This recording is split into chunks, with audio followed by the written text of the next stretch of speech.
Hello, angels. So, what I'm going to do today is let you guys know a little bit more about me. I feel like I've said some things here and there. You get to know my humor a little bit, but you don't know too much about me. So, this video, I just wanted to share a bunch of facts that I've written down for you guys. And yeah, I hope you enjoy the video and please keep on watching.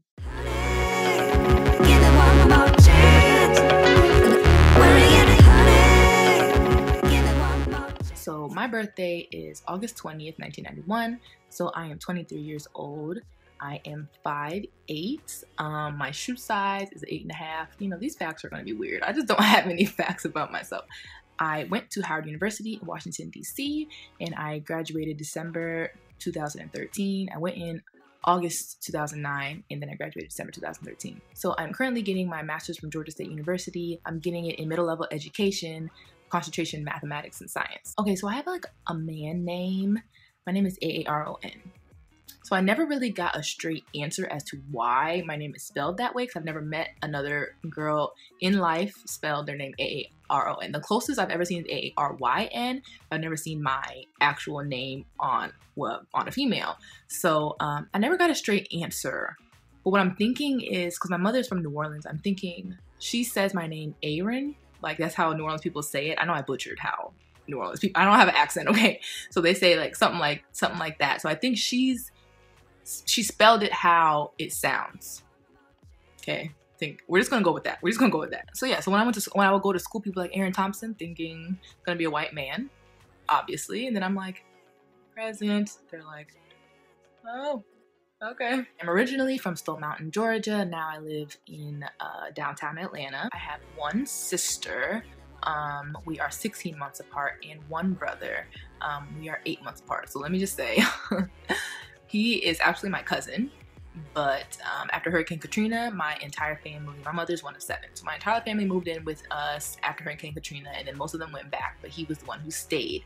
So he stayed with us and lived with us, and so he's been living with me since we were like 15. So he is my brother, yes, even though technically he's my cousin. I played the piano for 11 years. I played from like 6 years old to about 17 and absolutely hated it. I hated it so much. I liked it from like 6 to 7. Then after that, it was like a chore. I hated it so much. So I want to get back into it now. I was pretty good. I wasn't the best at reading music, but I was pretty good at playing. So right now, all I'm good for is a good Mozart. I can bust out a Mozart, okay? So my name, my YouTube name, my Instagram, my everything is Te Amo Aaron. It's not Team O Aaron, it's Te Amo Aaron. So the reason behind that name, so Twitter became popular like 2009. So December 2009, I got a Twitter, and I was trying to come up with a name, and I was like, okay, I want to do like Sincerely Aaron, or like, you know, at the end of a letter, they always have like Sincerely Aaron or like Love Aaron, something like that.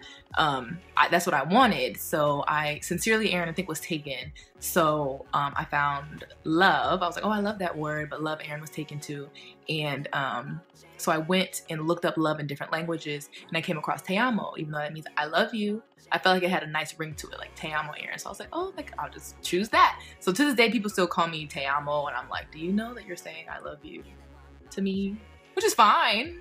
I love you too, but just know, like, so I am not mixed. I'm a black girl, I'm a black person, African American. I am not mixed. My father is from Baltimore, Maryland, Edmonton Village. My mother is from the 9th Ward, New Orleans, Louisiana. So if you want to run with the whole New Orleans thing, she's Creole, but I never saw her I never saw her mixed or anything. I just never saw it. I guess other people has brought it to my attention, but I never saw her as mixed. Like, she always looked black to me, you know, because I mean, black comes in so many different shades, and I feel like everyone's mixed with something. So yeah, let me show you her. This is what my mother looks. Can you see? I know it's a glare, but hopefully you can see. That's what she looks like. I look nothing like her. She's so freaking beautiful. I look nothing like her. I look just like my father. Let me find a picture of him. That is a huge... Sorry. I hate bugs, y'all. I hate bugs. Oh, he was crazy in this picture. I cannot put my daddy on the internet looking crazy. Wait.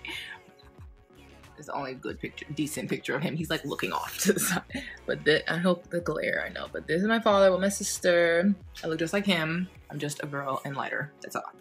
So yeah, my dad is browner and my mom is lighter. That's it. But I'm black. I'm a black person. My family, before I was born, when my mom was pregnant with me, because of the way my dad looks, because he's brown, I guess they felt like I wasn't gonna have manageable hair, and they felt the need to tell this to my mother, like, oh, your daughters aren't gonna have like nice hair, you're not gonna be able to put a comb through it, haha. Like, that's not funny. Like, y'all was talking crap about me when I was in the womb, really? I've had this nose ring since I was 18 years old. I was so scared to get it, but I was like, I'm 18, I'm gonna do what I want, I don't care, blah blah blah. Going to Howard, went to DC, like living on my own for the first time, so I was like, you know, I'm doing what I want to do. So chopped my hair, my straight hair to like here, and then I got a nose ring. I wore a stud for like 2 years, and I don't know, I got a hoop. After it healed, I got a hoop.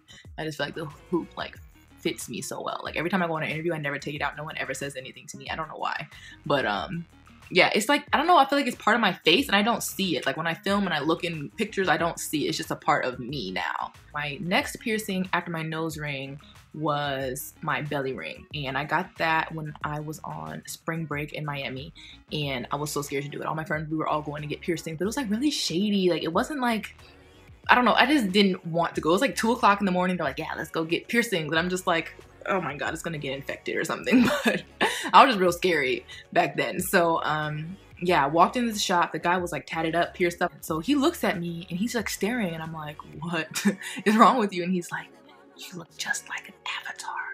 I was like, okay, like, oh my god, when I tell you everyone tells me I look like an avatar, like it's like ridiculous. I think my eyes are like farther set apart than some people's eyes are closer together, but I don't know what it is. But I don't, you know, you're telling me I look like an alien. Okay. I have a terrible fear of butterflies. I do not care how that sounds. I don't care. I don't care because I'm so terrified of them. So I was like 3. We went to Galloway Gardens, Botanical Gardens, Galloway Gardens. It's some place in Georgia where they have like a butterfly room. It's just like a huge, big room full of butterflies. And I'm like 2.5 something. So we go in there and the butterflies are attacking me. Like coming out of nowhere, just flying. They just come and like land on you and fly on you. For a 2-year-old, that's really creepy. Even now, that sounds so creepy. Like, no, that was not cool at all. Okay, so I walked out the SAT 2 times because I have major anxiety. And it all started around the SAT, and I just couldn't handle it. I just felt really hot. I felt really like flustered and like flushed out, and I just couldn't handle it. And so yeah, I walked out the SAT twice. My mom was gonna beat me. Oh my god, I just like I didn't tell her for a while, but I was just like yeah, I couldn't handle it. And I've been dealing with anxiety ever since, and it usually happens around like big events like graduating college, graduating from high school, in between. I took a year off after college, so that whole time, so yeah, I've been working on it, and it happens about maybe like once a month now. So yeah, I struggle with anxiety. I literally cry all the time. I cry like 3 times a week. I'm just very emotional. I don't know, I just always cry. When I'm happy, I cry. When I'm mad, I cry. I just cry for like every single emotion. It's so annoying. So let me tell you a story. So in the 7th grade, I was about 5'1", maybe 5 feet, like 90 pounds, soaking wet. Like I was really small, really skinny, and I didn't have my growth spurt until 10th grade. My dad's 6'5", and so yeah, I didn't have my growth spurt till the 10th grade. So yeah, so I'm walking down the hallway. I'm one of the only black kids at the school, and so all the older black kids, I just looked up to them. I was like, oh, like, I don't know, I just always looked up to them. So I felt like they were like my brothers and sisters, even though I was real timid and quiet. I just always looked up to them in the hallway, and I'd be like, oh, they're so cool. So one day I'm walking to my locker, and you know, I'm going to put the code in, and this guy, black boy who's a senior, took a textbook and hit me in the back of the head with a textbook. So I fall forward, and I turn around to see who did it, and he's walking away laughing with his friend, who's also black. And I went home. I was bawling, crying. When I tell you bawling, crying, I was like, oh my god, like this guy hit me in the back of the head with a book. And my dad was like, I'ma get him, tell him to blah, blah, blah. My dad was going crazy. My dad is crazy. So he was like, I want to see him. Where is he? Da, da, da, da. So he rolls up to the school with me the next day. And this tall, 6'5" black man in front of all these like white teachers, he's like, I want to see him. Where is he? Bring him in here. Blah, blah, blah, blah. He gonna put his hands on my daughter. Tell him put his hands on me. Blah, blah, blah. I was just like, I was like, ah. And so all the teachers were like, Aaron, go to class, Aaron, go to class. You don't need to see this. You don't need to see this. And I was just like, okay, gladly, because I really don't want to see this man get beat down. I don't think my dad ever like met up with him. I really never knew what happened after that. I was only 12, you know. the dean of students brought me in his office, and the senior guy was sitting there. I was like, oh my God. And the guy was like, or the dean of students to the senior was like, you see her, you don't speak to her. You see her walking this way, you walk the other way. She's walking this side of the hallway, you walk on the other side of her. Don't you dare touch her. Because my school just don't play about bullying. Like, it's the no tolerance rule. I think they just let it slide because he was a senior. But that was the only time I was really like bullied a little bit. I don't watch that much TV, but when I do, it's just like my shows at night. So I watch like Ratchet, Love and Hip Hop. Then I watch some Kardashians, and then I'll watch, oh, what's that show that just went off? Empire, and How to Get Away with Murder. So I really don't watch that much, and I've never watched Netflix in my life. Is that weird? I've never seen Netflix. Okay, YouTube is my Netflix. So I'm wearing this dress. I'll show you. Kind of like, and then the back is like comes together, if you see right there. The reason I joined YouTube, well, I wanted to do YouTube since my hair was like looked like shredded wheat. Okay, so I wanted to do it that long, and I've just been studying what products and what methods work for me. I just been doing that for 2 whole years. I never found anyone who had hair like mine, like 100% like mine, because you're not going to. You usually find someone who has similar hair to you, but I never even found someone who had similar hair to me. And I really loved Natural 85. I watch all her videos, even though our hair is nothing the same, nothing alike. Everything that she does, it does not work for me. And but I love her videos, and I just watch them. So I was like, okay, so when I get better, I'm going to develop my own channel for people who have hair like me. So I would grab bits and pieces from everyone and make it my own. So I was like, okay, so when I get it together and my hair and I like the way my hair looks, I'm going to pay it forward and give back to those people who have hair like mine. Okay, I think that's a pretty good list there. I know it's all over the place, and I'm sorry. I don't want to make excuses, but yeah, so all I can say is sorry. I hope you enjoyed the video and you got to know a little bit more about me. So if there's any question you want to ask me, I will answer. I really try to answer every single person's question. But like I said, if your settings are set to private, I cannot respond to you. You need to make your settings public so I can respond to you. I really hope you enjoyed the video, and just wait on the next one.